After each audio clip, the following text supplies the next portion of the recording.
அஸ்ஸலாமு அலைக்கும் வரஹ்மத்துல்லாஹி வபரகாத்துஹு. இன்னைக்கு நம்ம அல்லாஹ்வினுடைய பெயர்களில் ஒன்றான அல் லத்தீஃப், மிக நுட்பமானவன் அப்படின்ற அந்த பெயரை பற்றி தான் தெரிஞ்சுக்க போகிறோம். நம்முடைய வாழ்க்கையில் நம்ம நிறைய செயல்களை செஞ்சுருக்கோம். அப்படிப்பட்ட எல்லா செயல்களையுமே நம்ம ரெண்டு வகையாக பிரிக்கலாம். ஒன்று நல்லது, இன்னொன்று நம்ம செய்கிற கெட்டது. இந்த விஷயங்கள்ல சில விஷயங்கள் ரொம்ப அற்பமானதாக இருக்கும், ரொம்ப சாதாரணமானதாக இருக்கும். அப்படிப்பட்ட ஒரு நிகழ்வு நடந்ததை கூட நம்ம மறந்துருப்போம். அதே மாதிரி பாருங்க, ஒரு சின்ன பாவமாக இருக்கும், அதையும் நம்ம மறந்துருப்போம். ஒரு நன்மையான ஒரு விஷயம் செஞ்சுருப்போம், அதையும் நம்ம மறந்துருப்போம். அப்போ நாம் செஞ்ச நல்லதோ கெட்டதோ அதையெல்லாம் பற்றி நம்ம யோசிக்கும் போது கூட இப்படிப்பட்ட சின்ன சின்ன செயல்கள் நமக்கு ஞாபகம் வராது. அந்த அளவு அது ரொம்ப அற்பமானதா சாதாரணமானதா நம்ம நினைச்சிருப்போம். ஆனா நாளை மறுமையில அந்த செயல்கள் எல்லாமே நமக்கு முன்னாடி எடுத்து காட்டப்படும் போது நமக்கு அது ரொம்ப அதிர்ச்சியானதா இருக்கும். இதையெல்லாம் கூடவா அல்லாஹ் கவனிச்சிருக்கிறான் அப்படின்னு நம்ம என்ன செய்வோம், ரொம்ப ஷாக் ஆகும். ஆனா நாம அதிர்ச்சி அடைய தேவையே இல்லை. ஏன்னா அல்லாஹ் தன்னுடைய திருமறையில நமக்கு ஏற்கனவே இதை பத்தி சொல்லி நமக்கு எச்சரிக்கை செஞ்சிருக்கான். மறுமை நாள் வரும், அன்று உங்களுடைய அமல்கள் அனைத்தும் உங்களுக்கு முன் எடுத்து காட்டப்படும் அப்படின்னு சொல்லி. ஏன் ஒரு சின்ன செயலை கூட அல்லாஹ் எடுத்து காட்டுறான் அப்படின்னா அல்லாஹ் அல் லத்தீஃபாக இருக்கிறான். பாருங்க, குரான்ல எத்தனையோ உரையாடல்களை நம்ம கேட்டிருக்கோம். அல்லாஹ் எத்தனையோ உரையாடல்கள் நமக்கு சொல்லியிருக்கான். அதுல நிறைய அழகான உரையாடல்கள் இருக்கு. அதுல ஒண்ணுதான் நபி லுக்மான் அலைஹிஸ்ஸலாம் அவங்க தன்னுடைய பிள்ளை கிட்ட உரையாடினது. அதுல ஒரு அழகான ஒரு வாக்கியம். லுக்மான் அலைஹிஸ்ஸலாம் தன்னுடைய பிள்ளை கிட்ட சொல்றாங்க, என் அருமை மகனே, நன்மையோ தீமையோ அது ஒரு கடுகின் வித்து அளவு எடையுள்ளது ஆயினும், அது கற்பாறைக்குள் இருந்தாலும் அல்லது வானங்களில் இருந்தாலும் அல்லது பூமிக்குள்ளே இருந்தாலும் அல்லாஹ் அதையும் வெளியே கொண்டு வருவான். ஏன்? இன்னல்லாஹ லத்தீஃபுன் ஹபீர், நிச்சயமாக அல்லாஹ் நுண்ணறிவு மிக்கவனாகவும் ஒவ்வொரு அந்தரங்கத்தையும் நன்கு அறிபவனாகவும் இருக்கின்றான். பாருங்க, கடுகை நம்ம உள்ளங்கையில வச்சு மடிச்சிட்டோம்னு வச்சுக்கோங்களேன். இப்ப நீங்க எடுத்து பாருங்களேன், நம்மளுடைய உள்ளங்கைக்கு அந்த கடுகு அப்படின்றது ரொம்ப ஒரு சின்னதுதான். நம்மளுடைய உள்ளங்கை அப்படிங்கிறது நம்மளுடைய கையைக்கு அது ரொம்ப சிறியதுதான். இதே மாதிரிதான் ஒரு வீடு அப்படின்னா அந்த வீட்டில் உள்ள அறை அப்படிங்கிறது அந்த வீட்டோட கம்பேர் பண்ணும்போது சிறுசு தான். இப்படி நமக்கு ஒரு விஷயங்கள் ஒரு நமக்கு தெரியக்கூடிய ஒரு விஷயம் அதை விட பெருசா ஒன்றை பார்க்கும்போது அது ரொம்ப சிறுசாயிடும். அதே மாதிரி தான் இந்த பிரபஞ்சத்தின் அளவை விட அந்த கடுகு அப்படிங்கிறது ரொம்ப சிறுசு தானே. அப்படிப்பட்ட அந்த கடுகு அளவு சிறியதை கூட அல்லாஹ் மறுமையில நமக்கு எடுத்து காட்டுறான். இதுல ஆச்சரியப்படுறதுக்கு எதுவுமே இல்லை. ஏன்னா அல்லாஹ் தன்னை என்ன சொல்றான்னா அல் லத்தீஃபாக இருக்கிறேன் அப்படின்னு அல்லாஹ் சொல்றான்.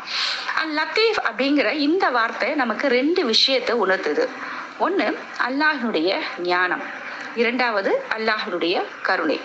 பாருங்க, அல்லாஹ்னுடைய ஞானம், ஒரு விஷயம் கடுகளவு சிறியதா இருந்தா கூட அதிலும் அல்லாஹ்னுடைய ஞானம் பெரிதாக இருக்கு.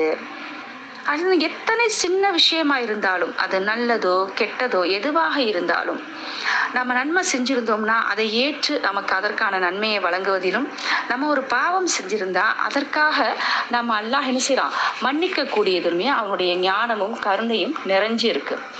இந்த அல் லத்தீஃப் அப்படின்ற அந்த பேரை நம்ம சொல்லும் போதும் அதை பற்றி நம்ம சிந்திக்கும் போதும் நம்ம ரெண்டு விஷயத்த நினைவு கூறணும். ஒன்று, எவ்வளவு சின்ன விஷயமாக இருந்தாலும் அதையும் அல்லாஹ் கவனிச்சுக்கிட்டே இருக்கிறான். நாமளே நம்ம செஞ்ச செயல் தான், நம்மளே மறந்துருப்போம். ஆனால் அந்த செயலையும் அல்லாஹ் என்ன செய்யறான், கவனிச்சுக்கிட்டு இருக்கான். ரெண்டாவது, இந்த சின்ன சின்ன அந்த விஷயங்களின் கூட தனித்தனியாக தெளிவாக அல்லாஹ் கவனிச்சுக்கிட்டு இருக்கான். அப்போ இது ரெண்டையுமே நம்ம என்ன செய்யணும், நம்மளுடைய செயல்கள் ஒவ்வொன்றையும் நம்ம செய்யறதுக்கு முன்னாடி இந்த ரெண்டு விஷயத்தையும் நம்ம மனசுல வச்சுக்கணும். அஷ்ஷூராவுடைய 19வது வசனத்துல அல்லாஹ் சொல்றான், அல்லாஹு லத்தீஃபும் பி இபாதிஹி யர்ஸுகு மை யஷா வஹுவல் கவியுல் அசீஸ். அல்லாஹ் தன் அடியார்கள் பால் அன்பு மிக்கவனாக இருக்கின்றான். தான் நாடியவர்களுக்கு வேண்டிய உணவளிக்கிறான். அவனே மகிமை மிக்கவன், யாவரையும் மிகைத்தவன். அப்ப நம்ம வாழ்க்கையில நடக்கக்கூடிய ஒவ்வொரு நிகழ்வுகளையும் அல்லாஹ் உன்னிப்பாக கவனிக்க கூடியவனாக இருக்கிறான் அப்படிங்கிறது நமக்கு தெளிவா இந்த வசனத்துல தெரியுது. இப்போ இதற்கான நிகழ்வுகள் எங்க அப்படின்னு பார்த்தா நம்ம நபிமார்களுடைய வரலாறை எடுத்துக்குவோம். யூசுப் அலைஹிஸ்ஸலாம் அவங்களுடைய வரலாறு பாருங்க. அவங்க சிறையில இருந்த நிகழ்வு நம்ம எல்லாருக்குமே தெரியும். அவங்க எப்படி அந்த சிறைக்கு போனாங்க எல்லாம் தெரியும். இப்போ அந்த சிறையில இருந்து அவங்களை விடுதலை செய்யணும்னு அல்லாஹ் நாடிட்டானா எப்படி வேணாலும் அல்லாஹ்வால எது வேணாலும் செய்ய முடியும். அவன் கொன்னு ஒரு வார்த்தை சொன்னா போதும், அது உடனே நடந்துரும். இப்போ ஒரு நிலநடுக்கத்தை உண்டாக்கி இருக்கலாம், இந்த சிறையினுடைய சுவரை தகர்த்து அல்லாஹ் அவங்கள வெளியேற செஞ்சிருக்கலாம். இதெல்லாம் அல்லாஹ்வுக்கு ரொம்ப ஒரு சாதாரணமான விஷயம். ஆனா அல்லாஹ் நுட்பமானவன். அதனாலதான் அல்லாஹ் என்ன செய்யறான், ஒரு நுட்பமான ஒரு கனவை கொண்டுதான் அந்த நிகழ்வை நிகழ்த்துறான்.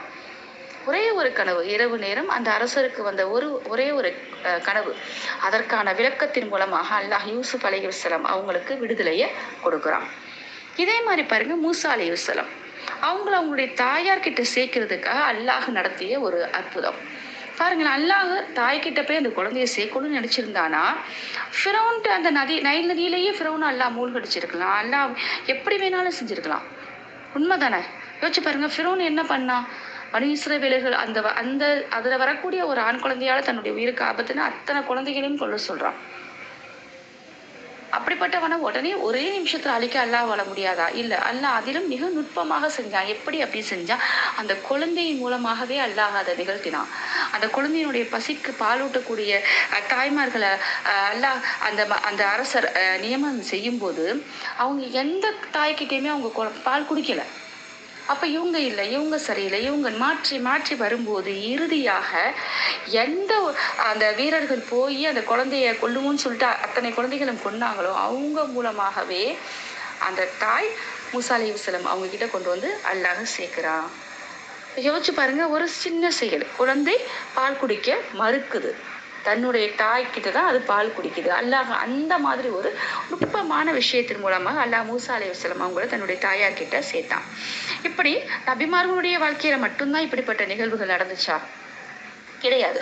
நம்முடைய வாழ்க்கையிலும் இது மாதிரி நிறைய நிகழ்வுகளை நம்ம கடந்து போய்கிட்டு இருக்கோம். ஆனா அதுக்கெல்லாம் நாம என்ன சொல்றோம் அப்படின்னா, இது எதிர்பாராம நடந்தது, ஒரு கோஇன்சிடென்ட் அப்படின்னு சொல்லி நம்ம அதை சொல்லிக்கிறோம். இப்ப அல்லாஹ்வுடைய பெயர்களில் ஒன்றான அந்த அல் லத்தீஃப், அதை பத்தி நம்ம தெரிஞ்சதுக்கு அப்புறம் நாம அந்த மாதிரி நினைக்க மாட்டோம். யோசிச்சு பாருங்க, நம்ம தொழுகைக்காக நம்ம அலாரம் வைக்கிறோம். தஹஜத்துக்கோ ஃபஜர் தொழுகைக்கு நம்ம அலாரம் வைக்கிறோம். ஆனா நம்ம சில நேரங்கள் நம்மளையும் அசந்து தூங்கிறோம், இல்லாட்டி அலாரம் ஆஃப் ஆயிருக்கும், ஏதாவது ஒரு பிரச்சனை. ஆனா கரெக்டா அந்த நேரம் நம்மளையும் அறியாம நம்ம எந்திரிச்சிருவோம். எப்படி அப்படின்னு சொன்னா, திடீர்னு நமக்கு அதிகமான காற்றடிக்கும், சில ரெஸ்ட் ரூம் போகணும் ஒரு ஃபீல் வரும், ரொம்ப தாகமா இருக்கும், இருமல் வரும், ஏதோ ஒரு சத்தம் நமக்கு கேட்கும், யாரோ நம்மளை கூப்பிடுற மாதிரி வரும். நம்ம எந்திரிச்சிட்டு டைமை பார்ப்போம், அச்சிச்சோ கரெக்டாக எந்திரிச்சிட்டோமே.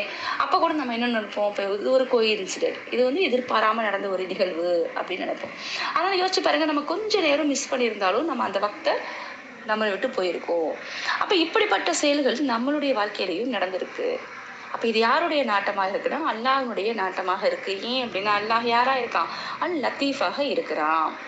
ரெண்டாவது பாருங்க, நம்ம ஏதாவது ஒரு ரோட்ல போகும்போதோ இல்லை திடீர்னு நம்ம கரெக்டாக தான் போய்கிட்டு இருப்போம், திடீர்னு ஒரு வண்டி கிராஸா நம்ம மேல வரும். ஜஸ்ட் ஒரு ஃபியூ செகண்ட்ஸ்ல நம்ம டக்குன்னு ஒதுங்கி போயிடுவோம். கொஞ்சம் நம்ம தாமதிச்சா கூட அந்த வண்டி நம்ம அந்த வண்டியால நமக்கு நிச்சயமா பாதிப்பு ஏற்பட்டிருக்கும். அப்ப நம்ம என்ன சொல்லுவோம், இது ஒரு கோஇன்சிடென்ட், கொஞ்ச நேரம் தான்மா, டக்குன்னு நான் காலை எடுத்துட்டேம்மா, இல்லைன்னா என் மேல வண்டி ஏற்றிருப்போம் அப்படின்னு சொல்லி நம்ம என்ன செய்வோம், அந்த விஷயத்தை கடந்து போவோம். அதுவும் அல்லாஹ்வுடைய நாட்டம் தான். இப்ப நம்ம ஒரு செயல் செய்ய போறோம், நம்மளுடைய ஆசைக்காக செய்கிறோம், அது ஒரு தவறான செயலாக இருக்கலாம், அல்லாஹ்விடத்துல ஏற்றுக்கொள்ளப்படாத ஒரு செயலாக இருக்கலாம், அல்லாஹ் வெறுக்கக்கூடிய ஒரு செயலாக இருக்கலாம். ஆனா நம்ம அதை பத்தின அந்த அறிவே இல்லாம நம்மளுடைய ஆசைக்காக நம்ம அந்த செயலை செய்யும் போது அதற்கு நம்ம ஏதாவது ஒரு தடை வந்துகிட்டு இருக்கும். யாராவது கெஸ்ட் வருவாங்க, நமக்கு ஏதாவது முக்கியமான வேலை வந்துடும், ஏதாவது ஒரு விஷயத்துல அது தடையாகிக்கிட்டே இருக்கும், அந்த செயலை செய்ய விடாம நமக்கு தடை ஏற்பட்டுக்கிட்டே இருக்கும். அதுவும் அல்லாஹ்வுடைய நாட்டம் தான். இன்னும் பாருங்க, குழந்தைய நம்ம தூங்குது அப்படின்னு சொல்லிட்டு கட்டில்ல நடுவுல நம்ம சில நேரங்கள்ல போட்டுட்டு போவோம். நம்ம வேலை பார்த்துட்டு இருப்போம், திடீர்னு ஒரு தோணும், என்ன செய்யுது பாப்பான்னு எதார்த்தமா ரூமுக்கு வருவோம், குழந்தை உருண்டு போய் கீழே விழுகிற மாதிரி இருக்கும். நம்ம கொஞ்சம் லேட்டாக வந்தால் கூட அந்த குழந்தை கீழே விழுந்திருக்கும், நம்ம வேகமாக ஓடி போய் குழந்தை என்ன செய்வோம், தூக்கிடுவோம். அப்போ நம்ம என்ன சொல்லுவோம், நல்ல வேளை நான் வந்தேம்மா, இல்லைன்னா பிள்ளை கீழே விழுந்திருக்கும் அப்படின்னுவோம். இப்போ அதுவும் அல்லாஹ்வுடைய நாட்டப்படித்தான் நடக்குது. அல்லாஹ் நமக்கு ஒரு உந்துதலை கொடுக்குறான், நம்மளை அங்கே செல்லக்கூடிய அளவு அல்லாஹ் நமக்கு ஒரு உந்துதலை ஏற்படுத்துகிறான். அதன் மூலமாக நம்ம என்ன செய்கிறோம், அந்த குழந்தைய காப்பாத்திடுறோம். இப்போ இந்த மாதிரி நிறைய விஷயங்கள் நம்ம ஒரு நன்மையான செயலை செய்யும் போது நமக்கு அது எப்படிப்பட்டதை ஒரு கொடுக்குது அப்படின்னு நமக்கு ஒரு மன நிம்மதியையும் மன அமைதியையும் சில நேரங்கள் நம்ம எதையோ சாதிச்ச உணர்வையும் நமக்கு அது சந்தோஷத்தையும் கொடுக்குது. அதே சமயம் நம்ம ஒரு தீய செயலை செய்யும் போது அது நமக்கு எப்படிப்பட்ட ஒரு உணர்வை கொடுக்குதுன்னா நமக்கு ஒரு குற்ற உணர்ச்சியை அதை ஏற்படுத்துது.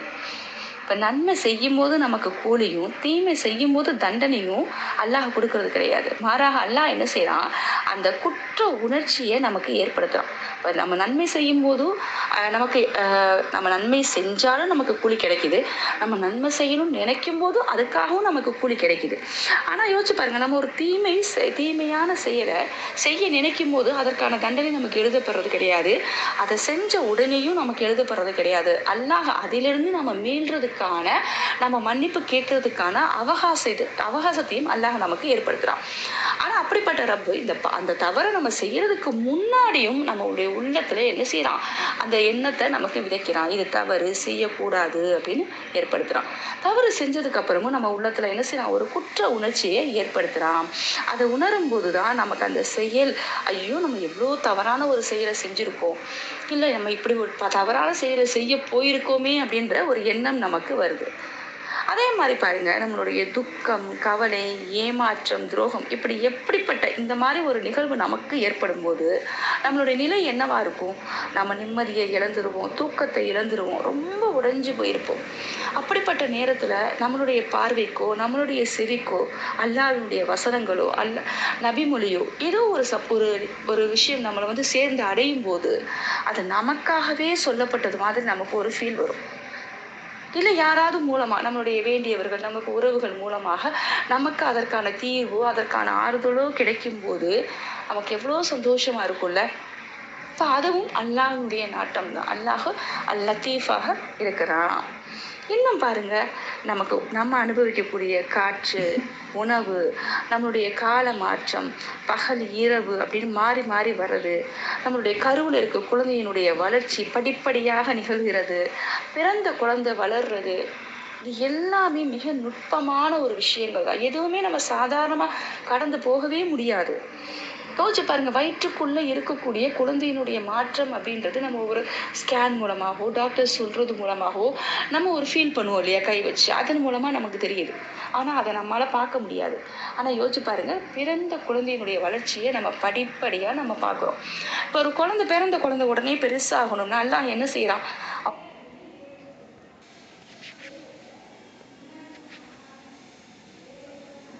நல்லா பெருசா நீளமாக்கிட்டு ஃபர்ஸ்ட் கால் பெருசாயிருச்சு, அதுக்கப்புறம் அதனுடைய கை பெருசாயிருச்சு. அப்படி அல்லாஹ் வளர்ச்சியை கொடுக்குறானா? கிடையவே கிடையாது. அத்தனை உறுப்புகளிலும் படிப்படியாக சிறிது சிறிதாக அல்லாஹ் அழகான முறையில அதற்கான வளர்ச்சியை கொடுக்குறான். இப்போ பாருங்க, அது எவ்வளோ நுட்பமான ஒரு விஷயம் இல்லையா? அல்லாஹ் தான் அதை நடத்தி காட்டுறான். இப்போ பாருங்க, இதே மாதிரி தான் ஒரு செடி, ஒரு பெரிய மரம் பார்க்குறோம். அந்த மரம் எடுத்த உடனே பெருசா வந்துருச்சா அப்படின்னு கேட்டா கிடையாது. ஒரு சின்ன ஒரு விதையை பூமிக்குள்ள நம்ம போடுறோம். அது அல்லாஹ்வுடைய நாட்டின்படி அது ஒரு செடியாக வந்து அதுக்கப்புறம் அது கொஞ்சம் கொஞ்சம் பெருசா மரமாகி அதுல இருந்து பூ பூத்து அதுக்கப்புறம் அது காயாகி அதுக்கப்புறம் அது கனியாகி, இவ்வளோ பெரிய விஷயம் இல்லை? எவ்வளோ ஒரு நுட்பமான விஷயம் இல்லை? அப்போ நம்மளுடைய வாழ்க்கையில இந்த மாதிரி நுட்பமான விஷயங்கள் நம்மளை சுற்றி நிறைய இருக்கு. எல்லாமே அல்லாஹ்வுடைய நாட்டப்படி இருக்கு. ஏன் அப்படின்னா அல்லாஹ் லத்தீஃபாக இருக்கிறான். சூரா ஹஜ்ஜுடைய 63வது வசனத்துல அல்லாஹ் சொல்றான், நிச்சயமாக அல்லாஹ் வானத்திலிருந்து மழை நீரை இறக்குகின்றான், இதனால் பூமி பசுமையாகி விடுகிறது என்பதை நீர் பார்க்கவில்லையா? இன்னல்லாஹ லத்தீஃபுன் ஹபீர், நிச்சயமாக அல்லாஹ் லத்தீஃபாகவும் ஹபீராகவும் இருக்கின்றான், நுட்பமாகவனாகவும் அனைத்தையும் அறிந்தவனாகவும் இருக்கின்றான் அப்படின்னு அல்லாஹ் அந்த வசனத்துல நமக்கு சொல்றான். அப்ப இப்படிப்பட்ட நிகழ்வுகளை நம்ம பார்க்கும்போது நம்ம உணரும் போது நம்ம என்ன செய்யணும், அல்லாஹ் கிட்ட துவா செய்யக்கூடியவங்களா இருக்கணும். நம்ம வாழ்க்கையில ஏற்படக்கூடிய கஷ்டம், துக்கம் போன்ற நிலையில நாம அவனுடைய பெயர்களில் ஒன்றான இந்த அல் லத்தீஃப் அப்படின்ற அந்த பெயரை நினைவு கூறி நம்ம பிரார்த்திக்க வேணும். அது நமக்கு மன ஆறுதலையும் மன தைரியத்தையும் கொடுக்கும். சூரா முல்குடைய 14வது வசனத்துல அலா யஅலமு மன் ஹலக் வஹுவல் லத்தீஃபுல் ஹபீர், அனைத்தையும் படைத்தவன் அறிய மாட்டானா, அவன் நுணுக்கமாக கவனிப்பவன் யாவற்றையும் நன்கு அறிந்தவன் அப்படின்னு நம்ம ரொம்ப சொல்றோம். அப்ப நம்மளுடைய வாழ்க்கையில நடக்கக்கூடிய சின்ன பெருசு ஒரு கடுகளவுல இருந்து ஒரு அணுவளவுல இருந்து ஒரு பெரியது வரை எல்லாமே அல்லாஹ் கவனிச்சுக்கிட்டு தான் இருக்கான். அவனுக்கு தெரியாம எதுவுமே இல்லை. அப்ப நம்ம என்ன நினைக்கணும், இது என்னுடைய ரப்பினுடைய பார்வையில தான் நடக்குது அப்படின்றப்போ நிச்சயமா என் ரப்பு இதுல இருந்து என்னை மீட்டு எடுத்துருவான், என்னை இதுல இருந்து அவன் என்ன செஞ்சிருவான், மீற செஞ்சிருவான் அப்படின்ற அந்த எண்ணம் நம்ம மனசுல உதிக்கும் போது அது நமக்கு ஆறுதலையும் மன தைரியத்தையும் கொடுக்கும். இன்னுமே பாருங்க, யூசுப் அலைஹிஸ்ஸலாம் வரலாறு நமக்கு இன்னுமே நிறைய ஒரு படிப்பினைகள் இருக்கு. இப்போ ஒரு நம்மளா ஒரு கற்பனை பண்ணிக்குவோம். யூசுப் அலைஹிஸ்ஸலாம் வரலாறை பத்தி நம்ம கிட்ட கொடுக்கப்படுது. இதுல இருந்து நீங்க மாற்றம் செய்ய முடியுமா, உங்களுக்கு முடியும், நீங்க செஞ்சுக்கோங்க அப்படின்னு நம்ம கிட்ட கொடுக்கப்பட்டுச்சு அப்படின்னு சொன்னா நம்ம அதுல எப்படி எடிட் பண்ணுவோம் யோசிச்சு பாருங்களேன். நம்ம என்ன செய்வோம், ஃபர்ஸ்ட் யூசுப் அலைஹிஸ்ஸலாம் பிறக்கிறாங்க. பிறந்ததுக்கு அப்புறம் என்ன யோசிப்போம், நம்ம அவங்களுடைய சகோதரர்கள் பிரச்சனை எங்க ஆரம்பிச்சிச்சு, அவங்களுடைய சகோதரர்கள் அவர் மீது கொண்ட பொறாமை தான். அப்ப நம்ம என்ன செய்வோம், அதை அப்படியே மாத்துவோம் ஸ்கிரிப்ட்ல. ஏன் நபி மேல ஏன் அவங்க எல்லாம் பொறாமப்படணும் அப்படின்னு சொல்லிட்டு அதை என்ன செய்வாங்க, எல்லா சகோதரர்களும் அவங்க மேல அன்பா இருக்கிற மாதிரி நம்ம அதை மாத்துவோம். அடுத்து பாருங்க, சகோதரர்கள் எல்லாம் பொறாமையினால என்ன செஞ்சாங்க, கிணற்றுல தள்ளுனாங்க. இப்ப நம்ம அதனாலதான் அவங்க அடிமையானாங்க, அதனாலதான் அவங்க சிறைக்கு போனாங்க. யோசிச்சு பாருங்க. அப்ப இதெல்லாம் நம்ம என்ன செய்வோம், ஒவ்வொரு சம்பவங்களையும் நம்ம மாற்றக்கூடியவர்களா இருப்போம். எப்போ எல்லாமே சுமூகமாக சரியாக நடக்கிற மாதிரி ஒரு நிகழ்வை நம்ம கொண்டு போகதான் முயற்சி பண்ணுவோம். ஆனா இப்படிப்பட்ட நிகழ்வுகள் நடந்ததுக்கு ஒரு மாற்றம் இருக்கு. ஒவ்வொன்றும் அல்லாஹ்வுடைய நாட்டப்படிதான் நடக்குது. அவர்கள் பொறாமை கொண்டதுனாலதான் கிணத்துல போட்டாங்க, கிணத்துல போட்டதுனாலதான் அந்த வியாபாரிகளுடைய பார்வையில பட்டாங்க. அதனாலதான் அவங்க என்ன செஞ்சாங்க, எடுத்துட்டு போய் அடிமையா விற்றாங்க. அங்கிருந்து எடுத்துட்டு அந்த எகிப்து செல்லக்கூடிய வாய்ப்பு, அங்கே அவங்களுக்கு அந்த அமைச்சருடைய வீட்டுல இருக்கக்கூடிய ஒரு வாய்ப்பு, அமைச்சருடைய மனைவியினுடைய தவறான எண்ணம், அதன் மூலமா அவங்க என்ன செஞ்சாங்க, சிறைக்கு போனாங்க. அங்கே அவங்க நண்பர்கிட்ட அவங்க கனவுக்கான விளக்கத்தை கொடுத்தாங்க. ஆனா அவங்களுடைய அந்த நண்பர் என்ன செஞ்சிட்டாரு, அதை மறந்துட்டாரு. எல்லாம் என்ன செஞ்சா, அடுத்து அரசருக்கு அந்த ஒரு கனவை ஏற்படுத்தி அதற்கான விளக்கத்தை யூசுப் அலைஹிஸ்ஸலாம் மூலமா கிடைக்க செஞ்சான். அதன் மூலமா என்னாச்சு, யூசுப் அலைஹிஸ்ஸலாம் அவங்களுக்கு பதவி கிடைச்சிச்சு. அதன் மூலமா என்ன ஆனது, அவங்க சகோதரர்களை மீண்டும் சந்திச்சாங்க. அவங்களுக்குள்ள இருந்த அந்த பகைமை நீங்கிச்சு. அவங்க என்ன செஞ்சாங்க, திருப்பி தன்னுடைய தந்தையை சந்திச்சாங்க. அவங்க குடும்பமா எல்லாரும் ஒன்னா சேர்ந்தாங்க.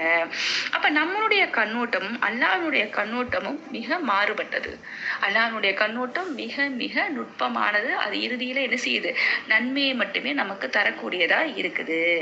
அப்ப இப்படிப்பட்ட இந்த யூசுப் அலைஹிஸ்ஸலாம் வரலாறுல அல்லாஹ் தன்னுடைய திருமறையில யூசுப்ல 100வது வசனத்துல அல்லாஹ் சொல்லி காமிக்கிறான், இன்னும் அவர் தம் தாய் தந்தையரை அரியாசனத்தின் மீது உயர்த்தி அமர்த்தினார். அவர்கள் எல்லோரும் அவருக்கு மரியாதை செலுத்தியவர்களாக சிரம் பணிந்து வீழ்ந்தனர். அப்போது அவர் தம் தந்தையை நோக்கி, என் தந்தையே, இதுதான் என்னுடைய முந்தைய கனவின் விளக்கமாகும். அதனை என் இறைவன் உண்மையாக்கினான். மேலும் அவன் என்னை சிறைச்சாலையிலிருந்து வெளியாக்கியதுடன் எனக்கும் என் சகோதரனுக்கும் இடையில் ஷைத்தான் பிரிவினையை உண்டு பண்ணி விட்ட பின்னர் உங்களை கிராமத்திலிருந்து கொண்டு வந்ததன் மூலம் அவன் நிச்சயமாக எனக்கு பேர் உபகாரம் செய்துள்ளான். நிச்சயமாக என் இறைவன் தான் நாடியவற்றை மிக நுட்பமாக செய்கிறவன். நிச்சயமாக அவன் யாவற்றையும் நன்கு அறிந்தவன், மிக்க ஞானமுள்ளவன் என்று கூறினான். யோசிச்சு பாருங்க, எவ்வளவு ஒரு அழகான அற்புதமான ஒரு விஷயம் இல்லையா, நுட்பமான ஒரு விஷயம் இல்லையா. அப்ப இப்படி நம்மளுடைய வாழ்க்கையில இந்த மாதிரி நிறைய விஷயங்கள் இருக்கு, சின்ன சின்ன விஷயங்கள் இருக்கு. நம்ம அது எப்பயுமே அல்லாஹ்வுடைய பெயர்களில் ஒன்றான அல் லத்தீஃப், மிக நுட்பமானவன் அப்படின்ற அந்த பெயருடைய பொருளை முழுமையாக நம்ம புரிஞ்சு வச்சிருந்தோம் அப்படின்னா இந்த நம்மளுடைய வாழ்க்கையில நம்ம கடக்கக்கூடிய அத்தனை நுட்பமான விஷயங்களையும் நம்மளால உணர முடியும். அதன் மூலமாக நம்ம என்ன செய்யணும், அல்லாஹ்வுடைய பெயர்களில் ஒன்றான அல் லத்தீஃப் அப்படின்ற அந்த பெயரை உணர்ந்து நாம துஆ செய்யக்கூடியவங்களா நம்மால இருக்க முடியும். அஸ்ஸலாமு அலைக்கும் வரஹ்மத்துல்லாஹி வபரகாத்துஹு.